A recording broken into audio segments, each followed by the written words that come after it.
Non, non, je pense que les deux équipes auraient pu le gagner à un moment donné dans le match et ils ont eu un vrai temps fort pendant une dizaine de minutes après leur but marqué. Euh, non, je pense que pour le point du match nul est assez logique, mais ouais, forcément, étant compétiteur, tu as envie de voir cette frappe d'Amir rentrer dans le but et pas dévier. Tu as envie de voir le dernier centre de Fokki arriver dans les 16 mètres et pas en corner. Mais non, je pense que dans l'ensemble, on continue à prendre des points, on continue à ne pas perdre et on continue à embêter les équipes, que ce soit derrière nous ou devant nous.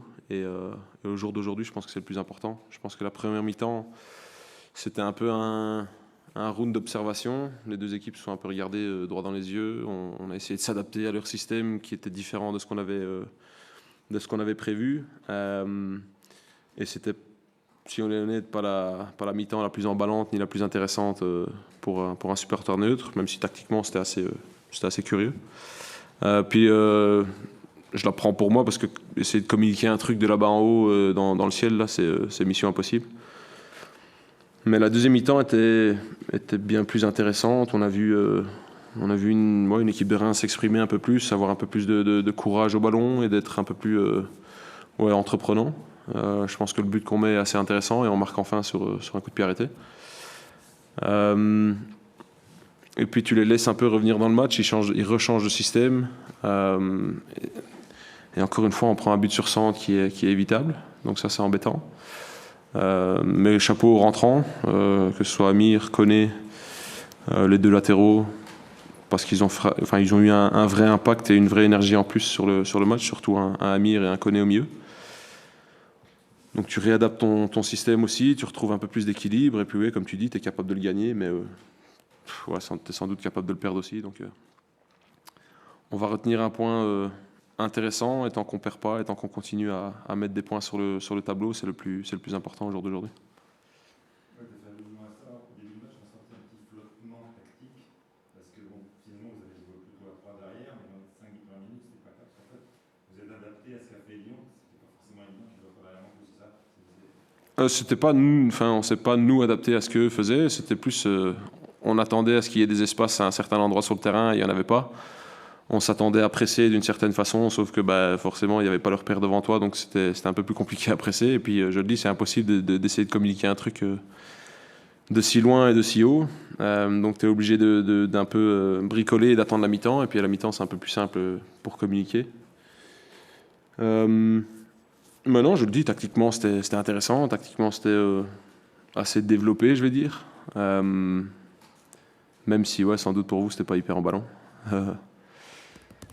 Mais bon, ça fait partie du foot, ça fait partie de là où on en est. On essaye de progresser, on essaye d'avancer. Et je le dis, tant qu'on perd pas et tant qu'on continue à prendre des points, c'est le principal. Avant la mi-temps, quand même, dans les 30 ou 35 minutes, tu as quand même fait un ajustement. Ito qui avait commencé dans le couloir, Cadra, on switchait. Ça, c'était par rapport à ce que tu.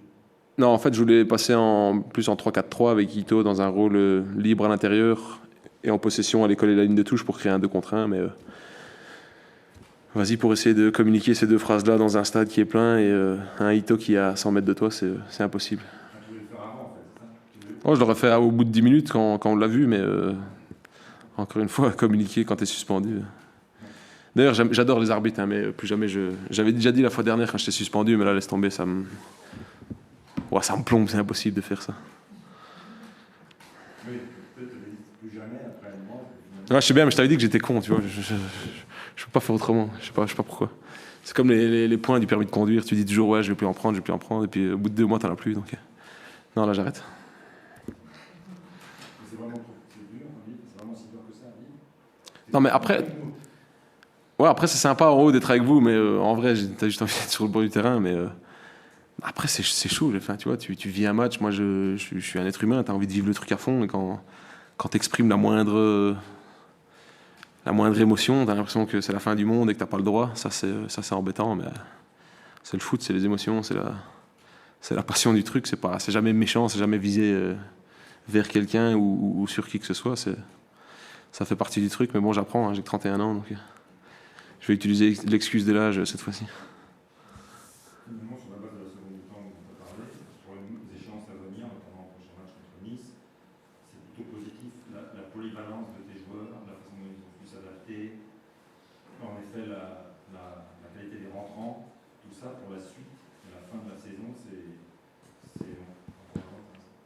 Voilà, c'est top, mais c'est avoir le plus de monde possible, le plus prêt et le plus disponible à être important à un moment donné. Je déteste mettre des mecs sur le banc, mais avec les blessures, les suspensions, etc., bah, tu es obligé de parfois t'adapter, ouais, de faire des choix qui sont pas faciles à faire. Mais je le dis, à l'image d'un Amir qui n'est pas rentré il y a 2 semaines contre Metz.